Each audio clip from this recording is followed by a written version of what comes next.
When the killer thinks the cameras are off. Oh, I still have it on super speed. I forgot. Wait, no, this is normal now. I knew I must have done something wrong. Good old thumbs I up. found her in my house. She kind of... Oh my god, is that real images? I'm so worried about her.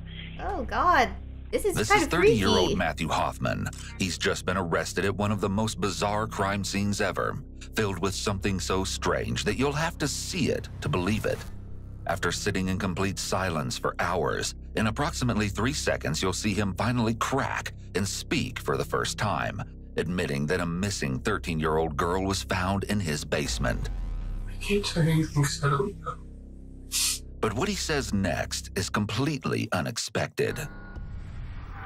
When Valkyrae Haythorne became concerned that something horrible had happened to her coworker after she failed to show up for work, she broke into her house only to find a disturbing scene. However, she would soon discover that her coworker wasn't the only one missing, and the truth of what happened was even more horrific than anyone even feared. I guessed IRL. The nightmare began on Wednesday, November 10th, 2010 in Apple Valley, Ohio, when 32-year-old Tina Herman, a reliable employee at the local Dairy Queen, missed a day of work. For most people, this wouldn't be a big deal. However, she also wasn't answering any texts or calls, all of which was highly unusual for her. Concerned for her well-being, Valkyrae Haythorne, of course it's Tina's Ohio. manager, Oh decided my to drive by her god! house and make sure everything was you guys okay. are unhinged. She saw Tina's truck was in the driveway with another unknown car, and that the lights were on inside the house. But she still felt like something wasn't quite right. She called the police and told them that Tina hadn't shown up for work. Sheriff Barber's office. Hi, my name is Valkyrae Haythorne. And I work at a Dairy Queen. I'm the general manager out there. One of my employees did not show up for work this afternoon at 4 o'clock. Which is totally uncharacteristic of her. She's one of my managers. I drove out by her house and went and knocked on the door and left her a note. She's not answering her phone, which is totally uncharacteristic. She's not answering her texts, and she is not at home, but her truck and her coat are in her house. Her truck's there and her coat is in the house. I'm very concerned about her. What's her name? Her name is Tina Herman, H-E-R-R-M-A-N-N. Tina? Okay. I know that she and her boyfriend are splitting up, and he can be a real jerk with her. Okay. Do you have a phone number for her? Oh, God, I do, but it's in my phone. I'd have to call you back. Okay, that's fine. What was your name again? My name is Valkyrae Haythorne. Oh, God, it's too carbonated, isn't it? It is carbonated. Have a deputy swing out there and check on her. Okay, I appreciate it. Thank you. Anytime. All right, bye. Responding rather quickly, I'm scared. 2 different officers at different times showed up to check the residence, but when they knocked, no one came to the door. They left the matter unresolved. The next day, an officer called East Knox Schools to find out if Tina's 2 children, 13-year-old Sarah Maynard and 10-year-old Cody Maynard, had been in school. They were told that both children were in school on Wednesday, but hadn't shown up on Thursday. Soon, a man named Ron Metcalf was also contacting the police because his girlfriend, 41-year-old Stephanie Sprang, appeared to be missing. She was Tina's best friend, and they'd been together before he lost contact with Stephanie. Ron had last spoken to Stephanie around 12:45 on Wednesday, but she hadn't answered any of his calls since then. Around 4 p.m. on this same Thursday, Tina's determined boss, Valkyrae, decided to take matters into her own hands. When she got to Tina's house, she noticed that Tina's truck was now gone from the driveway, and only the unknown vehicle was left. This vehicle would turn out to belong to Stephanie. When her knocks on the front door went unanswered, Valkyrae decided to enter the house using an unlocked window on the back porch. Once inside, she saw blood in the bathroom and on the carpet, as well as splattered throughout the home.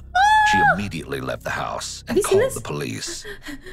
That's really graphic. It is. It's showing like actual photos. Yes, this is Valkyrae Haythorne. I called in last night about Tina Herman being missing. I am out at her house now. I just went in her home because I'm so worried about her. There is blood everywhere. Okay. Where are you at? I'm sorry. I just got back today, so. Okay. So you need to kind What of fill me in a kind little of bit. cop? Tina Herman works for me. She did not show up for work yesterday, and we have not been able to locate her or her children for the last 24 hours now. I just spoke with... No, I'm sorry, ma'am. Okay. I just need an address. What the heck? 481 Kings Beach Drive in Apple Valley.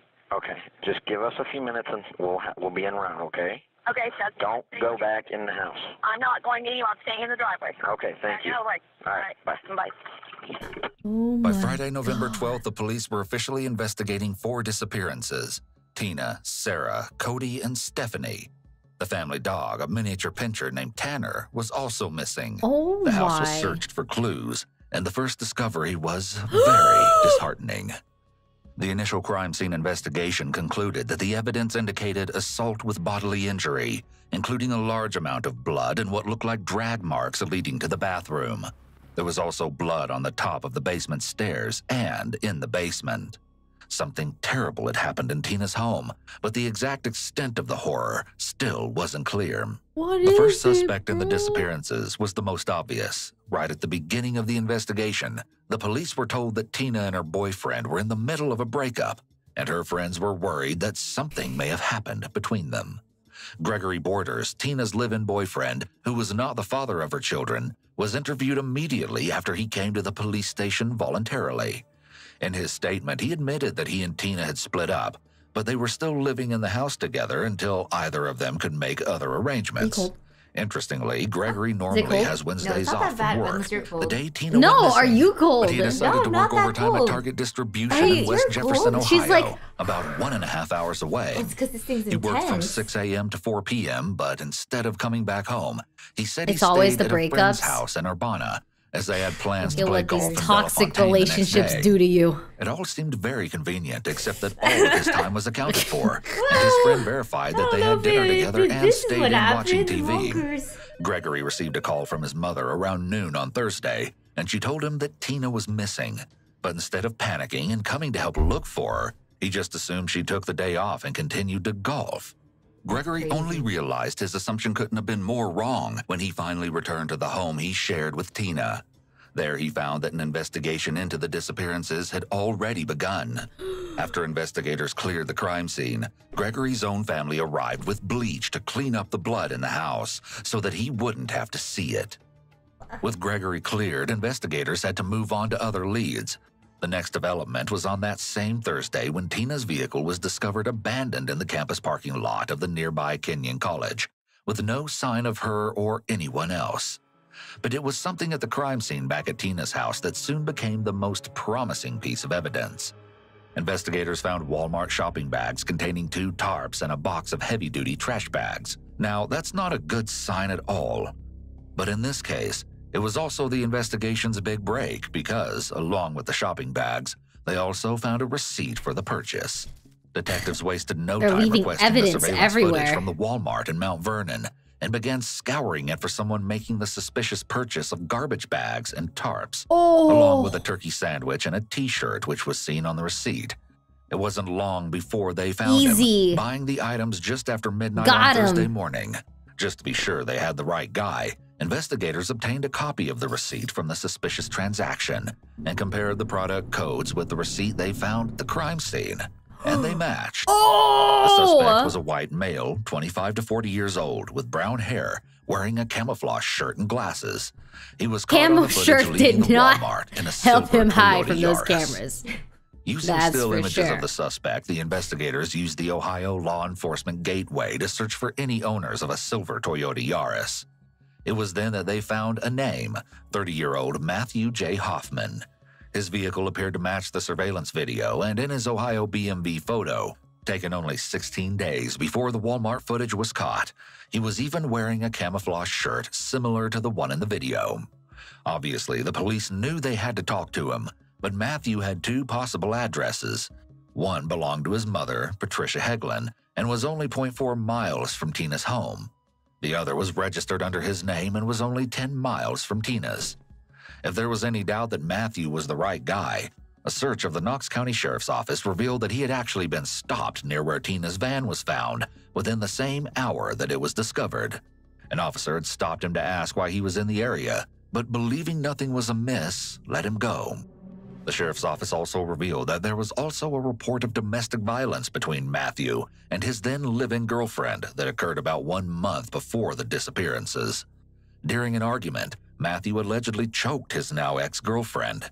It was also discovered that following the breakup, Matthew had just recently been fired from his job as a tree trimmer for apparently making his supervisor uncomfortable.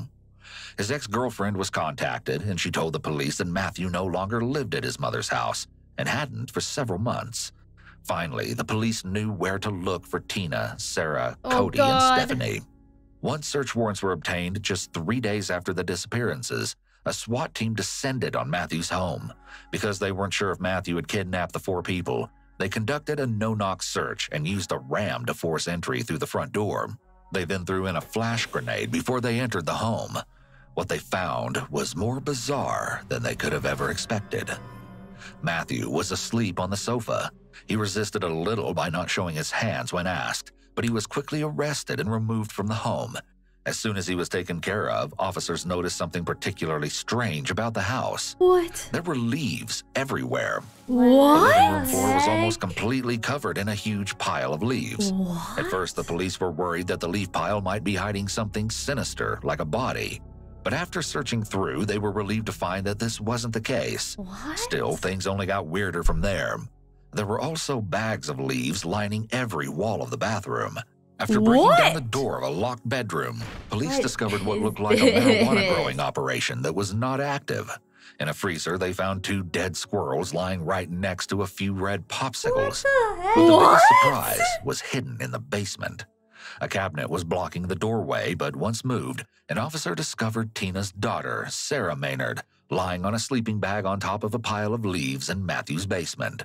Her feet and hands were bound with yellow rope and duct tape. Alongside her in the basement were more trash bags filled with leaves. Thankfully, Sarah appeared to be unharmed, but she was wearing a makeshift diaper made from a plastic bag. As officers approached her, she was very confused and told them that she was late for school and kept asking if they knew anything about what happened to her dog, Tanner. Sarah was likely in shock or possibly dissociating. When something very scary or traumatic happens, someone may dissociate to protect themselves. They may feel disconnected from what is really going on or as though they are in a dreamlike state because reality is too difficult to face. Oh, God. Have you ever gotten in the car to drive home and then suddenly you realize you're almost back, but you don't remember the drive?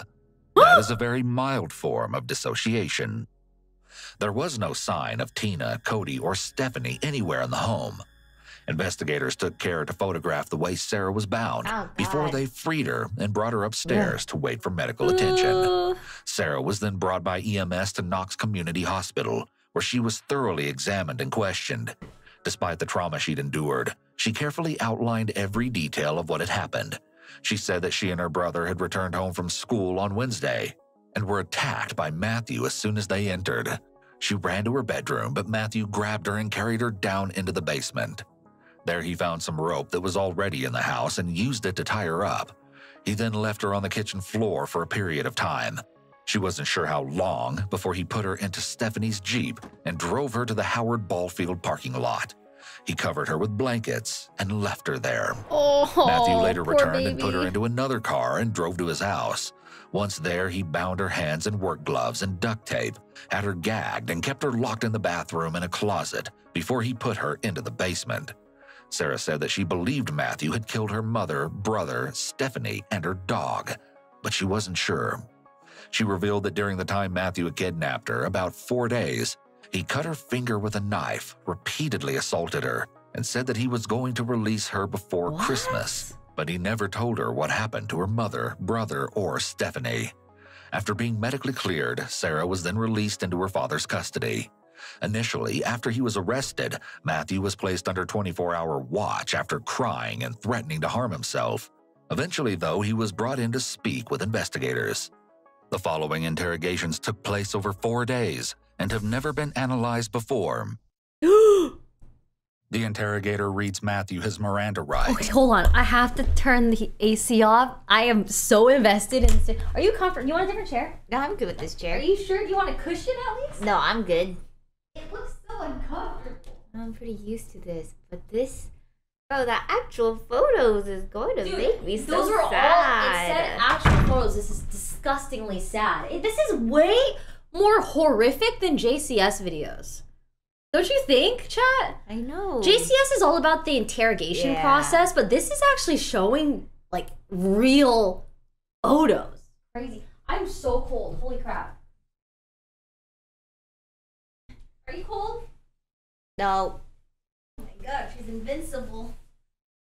I mean, I brought a jacket, so if I do get cold, I do have a jacket. I got a jacket. This is scary. Brr. Yeah, JCS is more psychology, so it's like, it's not as like intense to watch, but it's still like, you know, interesting to see the psychology behind the interrogation process. Brr. Okay, are we ready? Here we go. But he's almost completely unresponsive and barely even acknowledges the detectives. Bottom paragraph says, my rights have been explained to me and I understand each of those rights. Having those rights in mind, I'm willing at this time to make a statement or answer questions. You understand that, Matt? Yeah. You understand? It's possible that Matthew is in a catatonic state, which can occur with some psychological disorders, including schizophrenia. When the person is experiencing catatonia, they may be completely unresponsive with their body, like Matthew is now. It's also possible that this is his way of coping with the stress of the interrogation. Someone who is under extreme stress may limit their movements in an effort to go unnoticed, also known as freezing. Of course, it's also the possibility that he's refusing to cooperate to intentionally avoid having to answer questions. You want to talk to one of us alone, or do you want us both in here, or you comfortable with both of us being here? Matt? Oh my god, wake up, bitch! Soon they start to get creative in the hopes Look that at this Matthew guy. will begin talking. Hey, Matt, can I ask you a question? You look familiar. You look familiar to me. You, work out at the gym? We saw you on the cameras, bitch! Silent, he finally Dude, I'm reacts, pissed. I but hate what this he guy. does is one of the most bizarre things we have ever seen in an interrogation. You know, other people, there's family members out there of other people, and all they want is closure. That's all they want. They've been up for days like you and I have, you know? Heart hurts. I don't understand sign language, man. Matthew's hand signals seem to say that his heart is broken. This is, of course, not real sign language. However, it's certainly odd that he's using hand signals to communicate, but this could be an indication of Matthew's childlike nature. What do you want from us? What? Tell me what you want from us. What? Matthew sits with his eyes closed as the detectives try relentlessly to get him to start talking. We want a couple of minutes here just to kind of think about all this, because I know it's overwhelming for you right now. I'm beginning to think Matt don't care. He cares.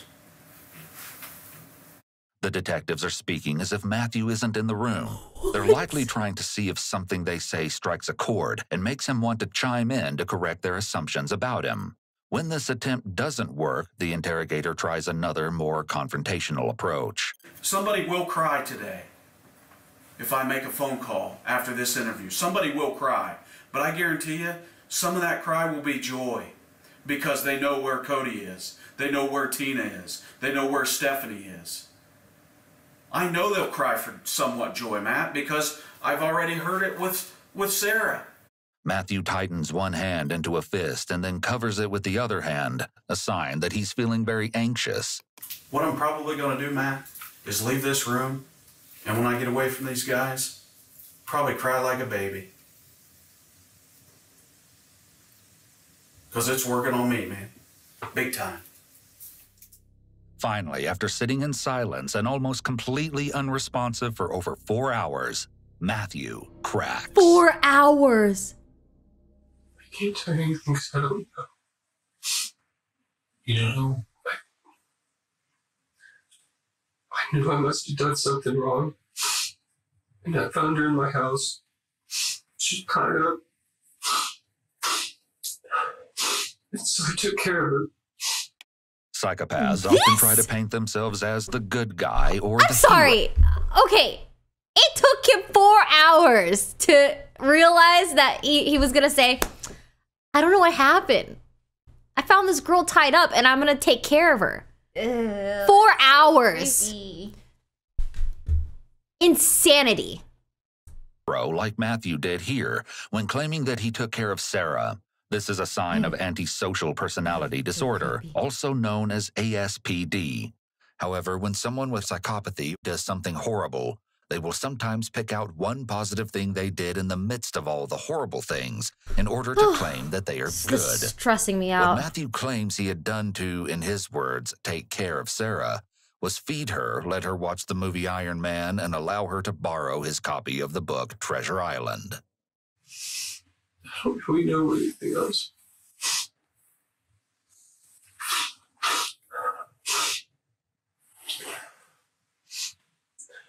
So I was trying to figure out what had happened. Matthew's claim to not know what he did is one of the mysteries with psychopaths and people with severe personality disorders, because they sometimes dissociate and can't recall their actions. This is particularly true for the very mentally ill psychopaths, such as someone with psychopathy mixed with psychosis. Other times, their supposed inability to remember is just their way of manipulating and pretending that they weren't aware of what they were doing. At what point did you find her tied up in your house?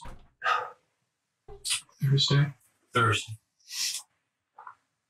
Did you ask her? Did you speak with her about, what happened? How did you get here? Anything like that? She said I'd done it. I figured I had done something I didn't know. I just could try to put pieces together. It still isn't clear what happened to Tina, Cody, or Stephanie, or where they are. However, given the evidence of blood found in the home and Sarah's testimony that she believed Matthew killed them, investigators weren't hopeful that they would be found alive.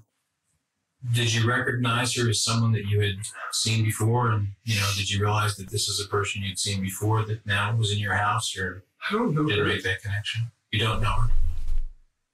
I mean, I'm just asking because they were the pictures on the camera and they weren't taken, at the time that this happened. So I was just wondering if you, in other words, if it was someone you knew and then, wow, how did you get here in my house?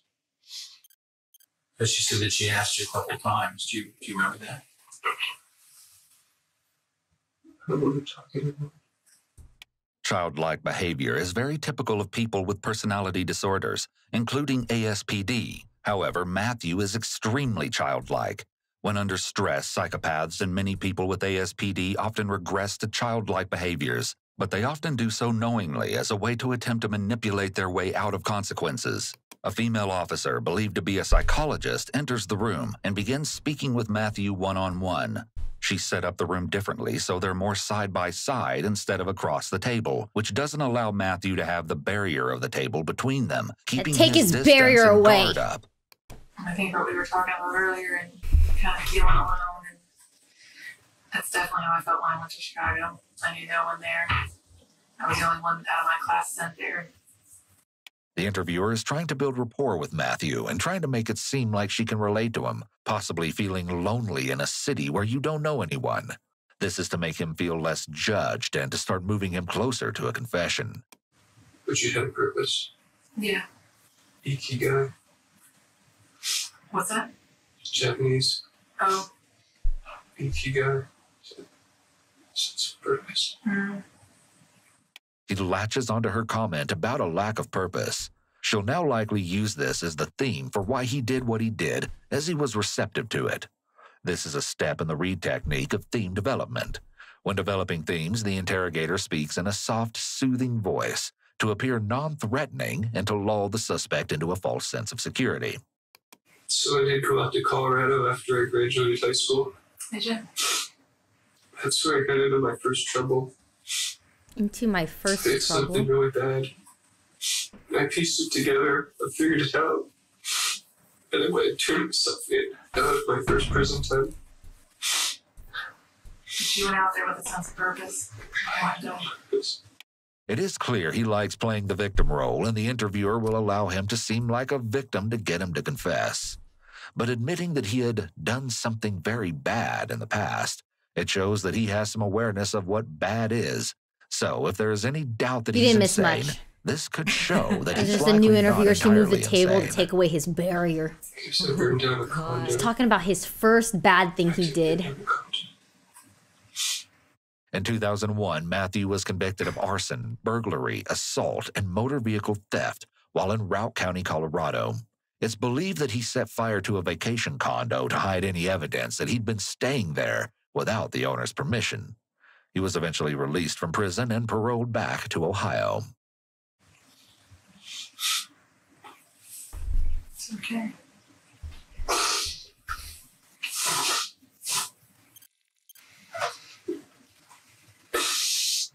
You didn't want to hurt anybody. You just wanted to release. The investigator now offers a justification for his so actions. Weird saying seeing he just people that wanted to murder release people and didn't want to cry. hurt anybody. This is another read technique used to make him feel more at ease with admitting to the Ew. things he did. Cry, As she's proposed a more morally acceptable reason for his actions that he can latch onto. I don't want to hurt anyone. It's not me. Right. Again, her tactic works, and he repeats what she said. You know what antipsychotic medication is? I mean, it doesn't. I read about it. It doesn't directly address the problem. It's just powerful tranquilizers. I'll take it if I have to. I don't want to be a teacher.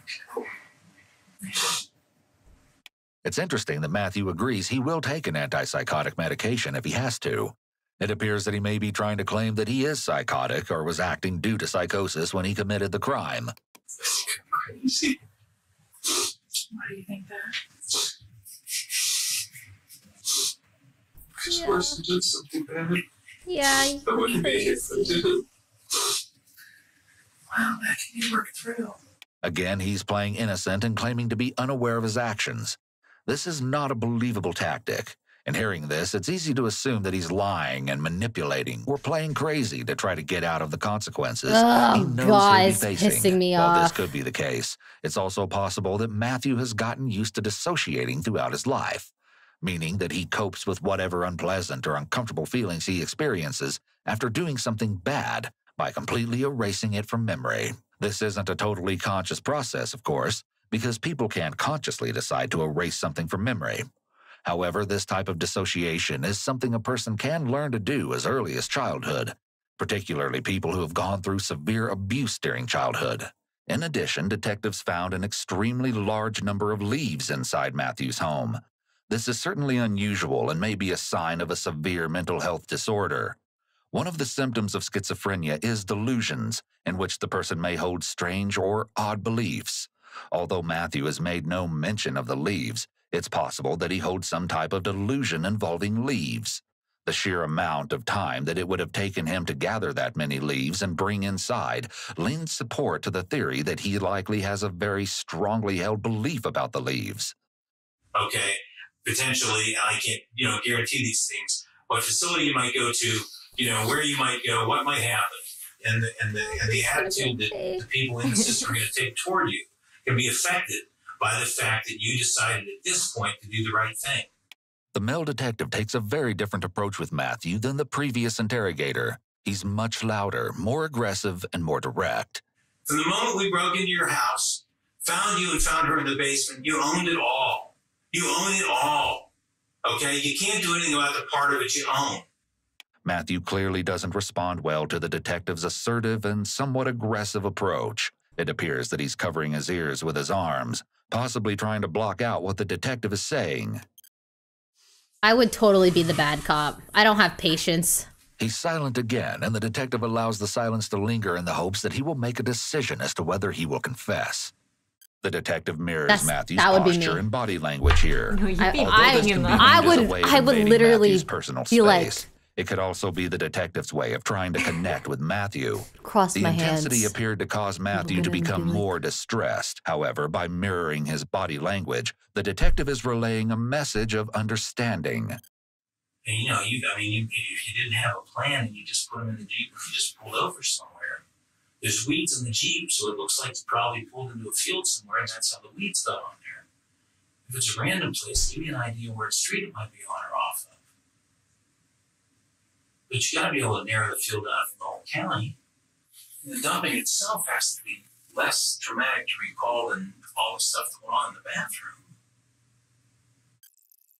Just tell us where to look. And I will stand up in court and say that you did.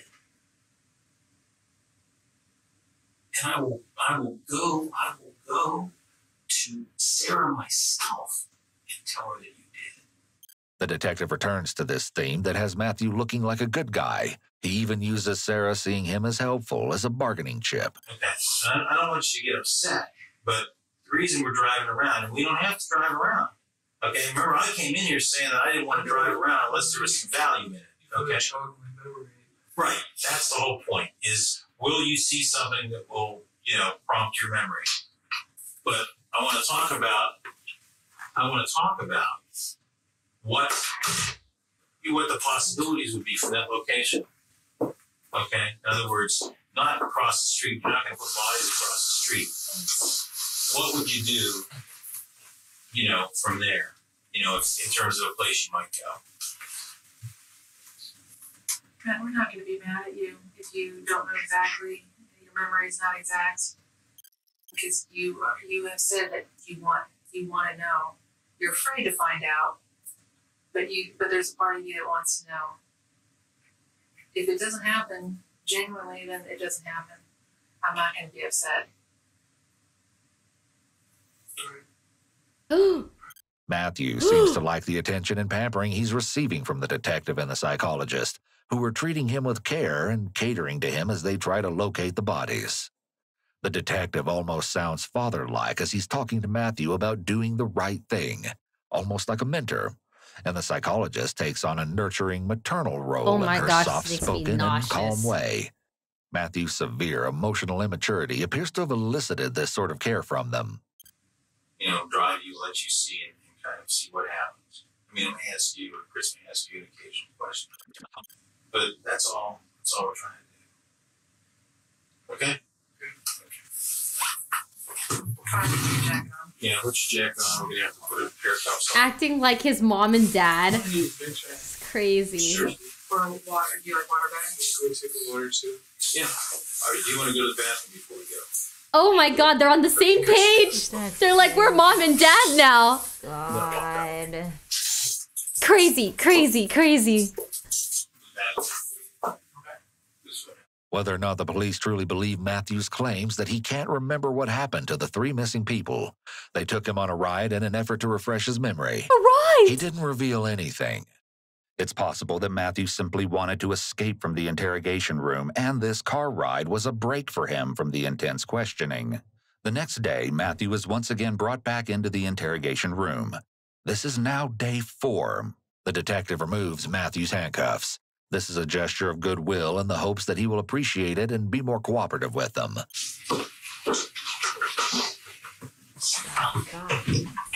Does that mean you go in the microwave, or is it okay? What the? It's crazy seeing them be charitable charitable towards him. They hope he will But reciprocate. it's a tactic. The detective even offers to heat up his food again, trying to build rapport and seem like an ally to Matthew. He's just come out of his jail cell and may be even more receptive to the outside comforts they're providing him.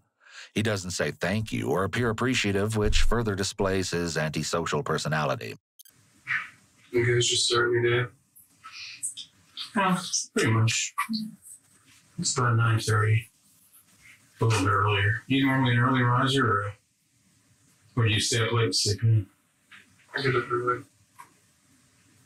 This is just to get him comfortable with them again and get him talking. He clearly prefers to sit in silence, so this is essential for someone like this. What are your thoughts today after the things we talked about, and kind of left it last night with you feeling like you wanted to do what you could to help? His behavior could point to severe trauma and/or mental defect. The detective realizes he must take some sort of action to get anywhere with Matthew and asks the other interrogator to step out. Chris, would you give us a couple minutes? Okay. Did you answer the chain camera? Okay. Oh! Oh my gosh! Did you hear that? They're pretending like they're turning the camera off. Changing the dynamic in the room can sometimes prove useful. The detective slides his chair closer to Matthew, invading his personal space to try to snap him out of the daze he's in. This is not unusual for us. I mean, a lot of times somebody wants to talk to one of the other. She won't take it personally. Matthew shifts in his chair, positioning himself slightly away from the detective. This may be a sign that he's trying to decrease his feelings of discomfort about the detective sitting so close to him. It's more than one time that I've advocated for the person that I'm working with as a result of how things have gone. So when I tell you that, you know, this is what I'll do or what I can't do, or when the detective states that he has in previous cases advocated for the suspect, Matthew quickly looks up and makes eye contact with the detective for the first time since he's been in there. This statement has piqued his interest and attention, and the detective should take note of this and continue to use this theme of him being able to help him. What is that thing? Can you answer? this thing here? On the floor. Well, yeah, it's connected. Well, that's all. That's just a surge, a converter that converts electrical current into a current that computer hooks up, and that computer is a CVSA, which is a type of computer that analyzes voice stress. It's kind of one of the newer types of lie detectors that they use. So isn't that a microphone? No. Despite Matthew appearing to be in a daze the majority of the time, this question He seems about a microphone pretty aware shows that to he's me. aware of his surroundings. Yeah. And he likely has some sort of plan, which is why he's wondering if he's being recorded. He's likely not as lost and distraught as he's presented to be. Mm-hmm. What's the thing in your ankle? Oh my God. Well, that's okay. Just leave it there. Matthew continues to delay because he keeps discussing things that aren't relevant and then asks to use the bathroom. This coffee's kind of getting me before the bathroom. Nah, you shit right there. No. You're not going to In that trash can. take my gun or anything, right? No, you might. If you want to, you can give it to someone. Okay. The detective is careful to not turn his back on Matthew, just in case he Scary. snaps and tries to attack him, especially after the comments about the gun. Oh, God. That's so You scary. can put close on if you want. Oh, scary, scary. Were you going to know Yeah. Talking about the gun and offering to have the cuffs put back on is a very unusual interaction, to say the least. It could be that Matthew might be aware of his own impulsivity.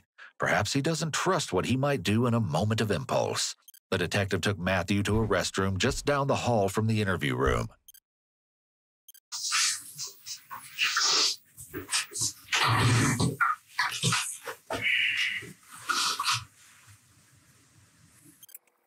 I'm sorry. I feel like I failed you. I'm sorry if I let you down. The detective is saying this as a tactic to essentially place the blame on himself for Matthew not being cooperative to see if that has any positive outcomes. I feel myself. I've let you down. I've let Sarah down. I've let everybody down. Oh, God. Sarah got recovered. They're just The detective professional may be trying to gaslighters. appeal to Matthew's feelings about Sarah. Much Earlier in the psychological interrogation, he warfare. oddly stated that he took care of her. And I found her in my house. She's tied up. And so I took care of her. The detective may be hoping that Matthew feels some shred of empathy for Sarah, so he'll provide them with the location of the other victims for Sarah's sake. Everything I've told you has been the truth. But I'm being truthful with you now. I mean, it's not just about you, Matthew. It's about her. I mean, like I said, I think I failed you. I failed her. Law enforcement, hey, I failed them before. But I mean, that's the package. Did you hear any of our conversation? No. In a bathroom and here now. Once I left, I didn't hear anything. Do you want to tell her? No, I was wondering if maybe she had been listening with me. Listening to voices. You wanted privacy, we gave you privacy. So, are you probably not going to keep that private? Matthew What is reveals something to happening? the detective in the bathroom that he's concerned the female interviewer will find out about. What did he He may say? feel embarrassed for her to know either because she is a female or because he still wants to appear like the victim as she was previously treating him. Our conversation, like, is that's The only thing, my intention, I'll be honest with you right now, is just tell Chris what we said. Okay? But I will tell you this, okay? If you tell us, I will keep that private. The detective quickly realizes he now has some leverage over Matthew and uses it to create a quid pro quo scenario. Matthew is about to unveil a disturbing and unexpected revelation. So I had a really horrific dream last night. A what? It was disgusting. Getting a knot in my stomach. Yeah. So awful. I saw some really disgusting stuff in a big garbage can. I was hoping I could make some excuse for you guys to kill me. From what I've heard from their family, that's something that would just hurt them more. And hurting yourself is not going to help anybody, including yourself. Matt said that the dream dealt with the food processing plant, where they chopped food up, and that there were garbage bags there that then he opened or looked in. Ray, pause. I need water. Okay. Oh, okay. Just like that. Hey, you know. You're lucky, whoever. Hey, you know what? Go get your water real quick. Wow. Honestly. I had to go pee and I didn't get a pause. Oh, you didn't tell me you were going pee. I did. I was like, I gotta pee real fast. Did she say she was going pee? Yeah. What? My whole chat was saying, where'd Neon go? And yeah, I was like, go pee. I mean, surely, maybe in my head, it's like, maybe she'll be back. I even cropped the camera because I didn't think you were coming back. I was like, I gotta pee real fast. Oh man, it's like that. You thought my pee okay, everyone go get their Wawa. Go get their water. Let me know when everyone has their water. I woke Nabi up, sorry. I think for Christmas, we just do a whole day of true crime videos. For Christmas? On Christmas Day. Well, I mean, what are you going to do on Christmas? Well, not true crime. Is that what we want to do for Christmas? I mean, this channel is lit. Well, we don't have to do true crime. We could do like a horror game. How about that? Something scary. I don't want to get killed in the game. I want to psychosisize killers in an interrogation room. I think I made that word up. Yeah. Yeah, I think you made it up. Just okay. No, we can't do Poppy Playtime multiplayer yet because everyone is gone.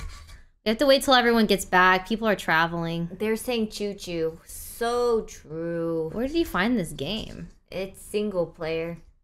Got my water. Good! Okay, is everyone... Psychoanalyze. That's the word. What? That's the word you're trying. Wait, what did I say? I said something. Yeah, you said something. Mean to say. Oh, Hassan's Poppy Playtime. Did he finish? No, he hasn't finished, and we still have Poppy Playtime 2 that he has to play through. Every time I tune in, he's like, chat, you probably can't see, right? You can't see. And then he keeps pausing it. I'm like, bro, I can see just fine. Just play. He was really trying, when we watched the new JCS video together, he was really trying not to pause the video, but he started talking over the video, and it got to a point where my chat was keeping track of the pauses. Oh my god, there's a pause timer. A pause count. Pause all right. Everyone got their water. Here we go. Thank you, Justice. And he saw, body parts, chopped up stuff. And I'm not sure what to think now in terms of whether he knows or doesn't know. He doesn't appear to have any concerns about the consequences in terms of trials and courts. The detective reiterates Matthew's story as if he believes his version of events, but then makes it clear he's holding back additional information. This is to try to get Matthew to disclose the location of the bodies. Matt, in terms of this deal I'm offering you, okay? I mean, so to speak. Deal. Okay. What can you tell us what you do remember?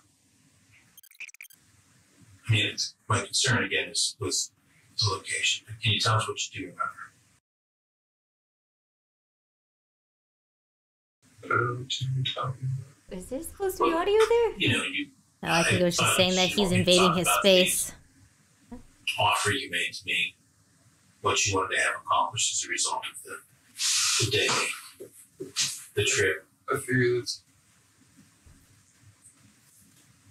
You figure you already feel that? I mean, you know, in other words, you had asked me earlier, am I going to say that? And I said that, you know, I would not say it. I would not give... See, what I'm figuring is that here's the rubbish. I'll bring you right back in to cover this, but I just want to throw something away. I thought that what your concern was that I didn't tell him about the desire to have us shoot you escaping. Matthew's secret is that he wants to be shot by the detective. The detective agrees to keep this a secret so that he may be able to carry it out. What? This is all just a ploy to try to get Matthew to disclose the body's location, as he clearly cannot agree to kill him. And that because if I shared that then they would go to extreme measures to keep that from happening. There's no trust on either side. There's no way of proving that. There's no way you can just shoot me if everyone knows. I know that. If I try to escape, we have a legitimate reason. But the bottom line is, what does all this have to do with not telling us where they are? How does that hurt things? I don't understand. Oh my God, I can't. It's hard to tell if Matthew actually believes his claim about so his dream, annoying. or if all of this is just him buying time or trying to play crazy. And nobody thinks that the person in this position that comes to this point does this of their own, through their own fault. I'm not going to try and figure it all out, but I mean, I know, you know, your dad and mom split up when you were 3. You went through a life without a dad. That's a major impact. It affects a lot of people in a lot of really negative ways. I know your dad was a 40-year firefighter, and you set some fires, okay? His obsession with the leaves and the fact that he accumulates I want to know about the collection of leaves. leaves in his home could be his way of coping with the abandonment issues related to his father, who reportedly was a firefighter. It's possible that setting fire to leaves, and thus his obsession with leaves, could be related to his hatred for his father or his desire for his father to notice him. People who feel lonely, hopeless, or empty inside often derive comfort from material objects because they might not be able to get the love and attention they want from people in their lives. As a result, they turn to obsession and fixations with things in order to feel less alone. In Matthew's case, accumulating large quantities of leaves may have brought him a feeling of fullness and comfort. However, it's also possible that Matthew may have some sort of mental illness and has some strange beliefs about leaves. One of the symptoms of schizophrenia is delusions. Yet Matthew doesn't seem to have schizophrenia, as he doesn't appear to be in a psychotic episode during these interrogations. That's true. When he does speak, he sounds clear, coherent, and he's aware of what's happening around him. He doesn't appear to be responding to any internal stimuli, as you might expect with someone who is schizophrenic. To our knowledge, Matthew was never diagnosed with schizophrenia. With all honesty, Matt, I say this very genuinely. You are sitting in self-pity. Oh! And that doesn't even help you. The female detective calls Matthew out for his self-pity and victim mentality. This is a sign that they are done using this theme to get him to speak, since allowing him to play the role of the victim has not produced any answers. She then directs him to think about the future and how he'll be viewed in the hopes this will get him talking. Talk to you guys, it's on me, that's so. I don't have any life left. Well, we disagree on that. You do, and you can. Matthew is intelligent and knows that if he tells them where the bodies are, there's no guarantee of any real benefit to him. The most likely way to get him to give up this information would be in exchange for a plea deal, such as removing the death penalty. However, given Matthew's expression of wanting to be shot, that may not be motivating to him.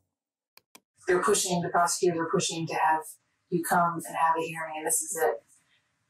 This is your last chance to talk to us, literally. And this is a lawyer prison. That's what they're pushing for. You're saying, you're saying you're still willing to talk to us without an attorney, but that's what's being done now as far as pushing for that. So this is your last chance right now to talk to us. they'll come and make the decisions for you. Yeah. I mean, literally, they'll take that away. They make it sound like it's your freedom to go in and give you. The detective knows that it's very important for Matthew to feel like he is the one in control and he is calling the shots. He makes it sound like if he gets a lawyer, the lawyer will be controlling him. He knows Matthew won't like feeling powerless. And the lack of the media pressure can also take some of the other people that are, being affected by it. Sorry about that. Okay. We're done. We apparently are told we are done. Keep everything we said in mind for you. Think about it and think about what you can do for yourself after you talk to an attorney. Oh. Just gonna hear my pads. Man, no, they're gonna take you back down to jail because for security reasons the attorneys can't be with you here, okay? Remember, public defenders have their own interests sometimes in this, so, use your head. Okay, you're a smart guy. Take care of yourself. I don't know if I have a chance we'll talk again. I hope we do. I hope we do talk again.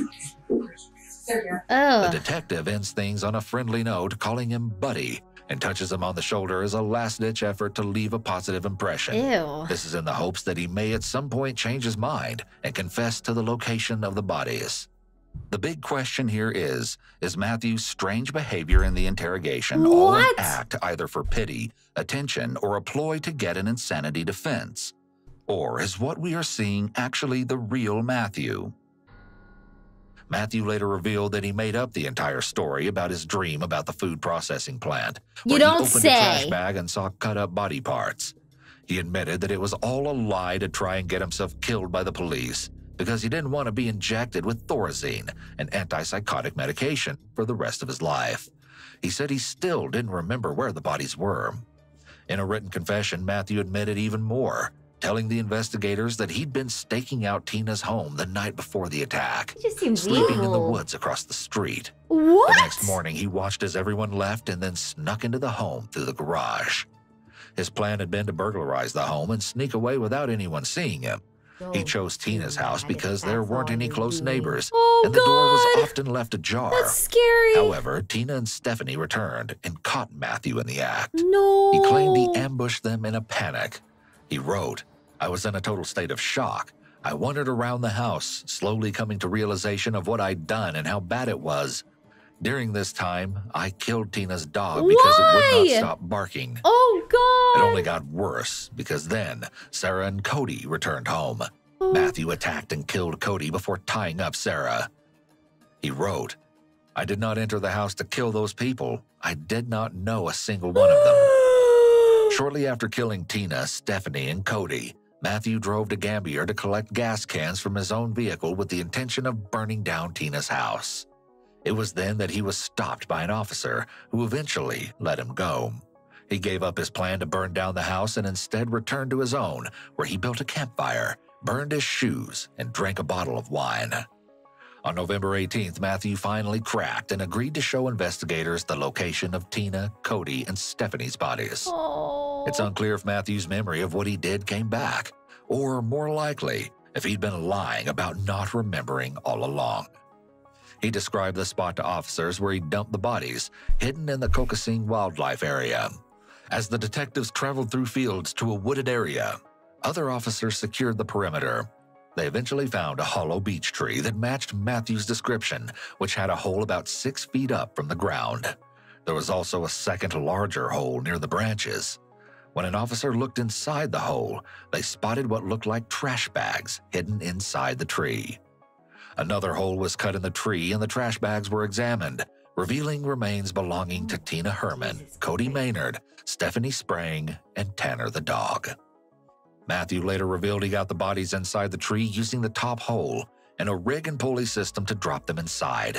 Wow. There's some speculation that when so Matthew much worked as a tree crazy. trimmer, And he'd you're saying hollowed he out the tree doesn't himself. remember. On January 6, 2011, Matthew avoided the death penalty by pleading guilty to 10 felonies.